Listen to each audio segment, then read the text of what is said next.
सरदार पटेल अमर रहे। बहुत बहुत धन्यवाद संचालक महोदय। आज रेहरा ब्लॉक के अंतर्गत बलरामपुर की धरती पर खंड खंड भारत को एक सूत्र में पिरोने वाले भारत रत्न लौह पुरुष सरदार वल्लभ भाई पटेल का नाम लेते हुए महामना राम स्वरूप वर्मा जी का नाम लेते हुए आज इस कार्यक्रम में आए, अपने मंच पर बैठे, चाहे हमारे सीनियर साथी जगदीश चौधरी साहब हो, चाहे इस क्षेत्र के नेता श्री शत्रुघ्न वर्मा जी हो, चाहे भारतीय किसान यूनियन के तेज तर्रार साथी ओम प्रकाश वर्मा हो, चाहे किशन बिहारी वर्मा हो, चाहे हृदय राम जी हो, चाहे हमारे साथी भगवान पूजन पटेल और पीरू जी हो, शैलेंद्र जी हो, मुकेश जी हो, आप सबका इस कार्यक्रम में जोरदार तालियों के साथ हार्दिक स्वागत अभिनंदन वंदन करना चाहता हूं।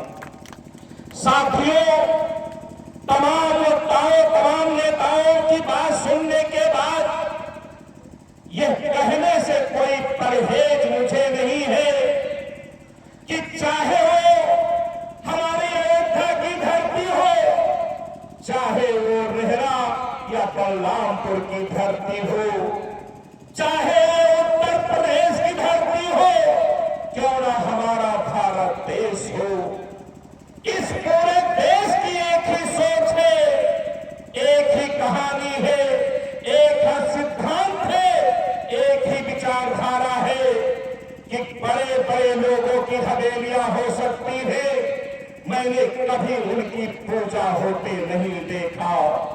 बड़े बड़े लोग हीरो हीरोइन हो सकते हैं, गुंडा गुंडी अपराधी हो सकते हैं, लेकिन मैंने कभी उनकी पूजा नहीं होते देखा।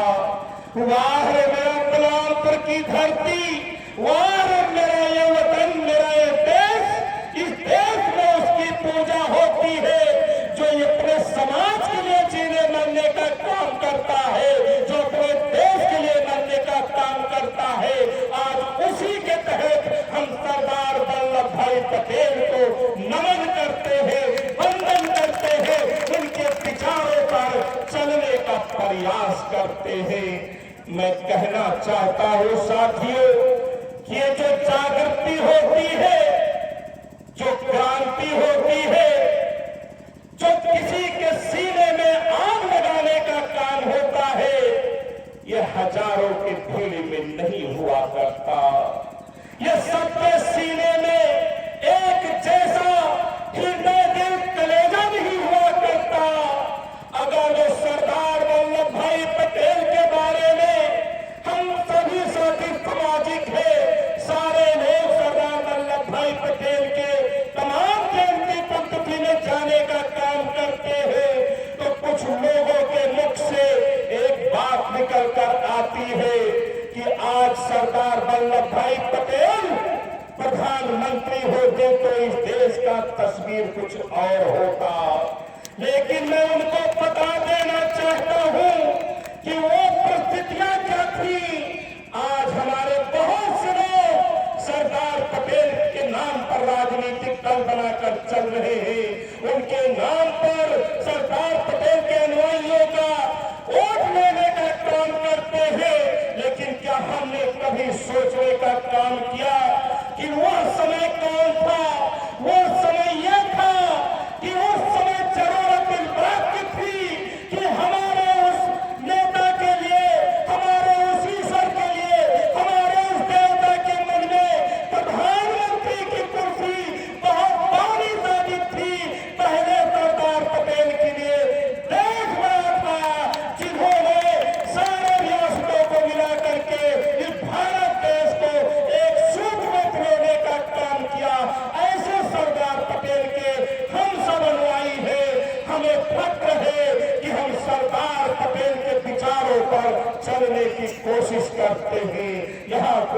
सरदार पटेल जैसा तो नहीं बन सकता। लेकिन मुझे फख्र है कि यहाँ पर इस धरती पर आप लोगों के बुलाए पर हम शायद तीसरी या चौथी बार आने का मौका मिला। आपकी जागृति, आपकी सोच, आपकी विचारधाराएं बताती है कि आप लोग सरदार पटेल के रास्ते को चुन लिए हो, उनकी तरह एक मजबूत स्तंभ खड़ा करना चाहते हो। तो आज नहीं कल हम ऐसे ताकत को पूजने का काम करते हैं जिसको उनका दुश्मन भी पूजने का काम करता है। जिस संघ को, जिस आरएसएस को सरदार पटेल ने बैन करने का काम किया था, वह है पटेल जी।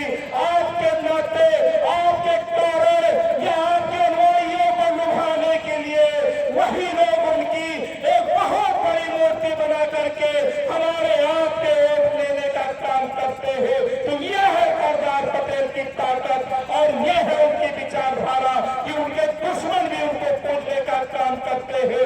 इसलिए मुझे फख्र है कि हमारे सरदार पटेल जी की कोई पूजा करता है, कोई जिंदाबाद करता है, तो हमारे जैसे अनुयायियों को बड़ी ही खुशी होती है। आप सभी साथियों का मैं बारंबार हार्दिक स्वागत करता हूं, अभिनंदन वंदन करता हूं और अपने बैठे तमाम नौजवान साथियों से एक निवेदन के साथ अपनी बात खत्म करना चाहूंगा। ये नौजवान साथियों, मैं बार बार कहने का काम करता हूं कि बहुत से लोग जन्म लेते हैं, बहुत से लोग इस पृथ्वी पर आते हैं और पैदा होते हैं, खत्म हो जाते हैं, पूरी जिंदगी उनकी खत्म हो जाती है, उनकी कोई चर्चा पर्चा नहीं करता।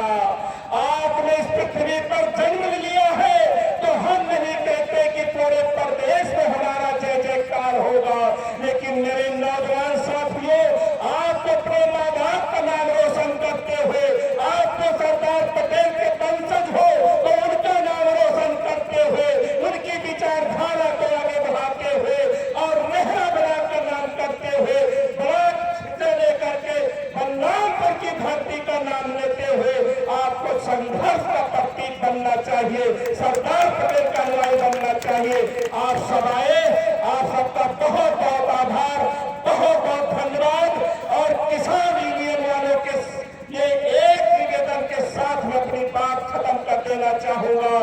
माननीय मोदी जी और योगी जी की सरकार ने कहा था कि इस काले कानून के खिलाफ एक आवाज थी तो उसके जबान पर ताला लगा दिया जाएगा।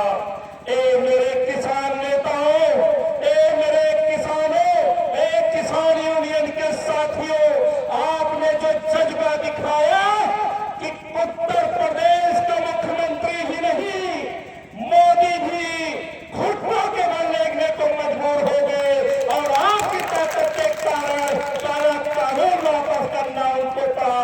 इसलिए धन्यवाद के पात्र हो किसान यूनियन को मैं बारंबार आपके जज्बे को सलाम करते हुए अपनी बात को विराम देना चाहूंगा और क्षमा चाहते हुए मुझे अयोध्या पर शाम को मेरा एक पूर्वी महाकुंभ का मैंने आयोजन किया है 29 दिसंबर को, जो हमारे तमाम साथी आने के पहले चर्चा कर रहे थे, उस पूर्वी महाकुंभ की कई जगह बैठकें लगी है। इसलिए मैं आपसे विदा चाहूंगा। आप सब आए, आप सबका बहुत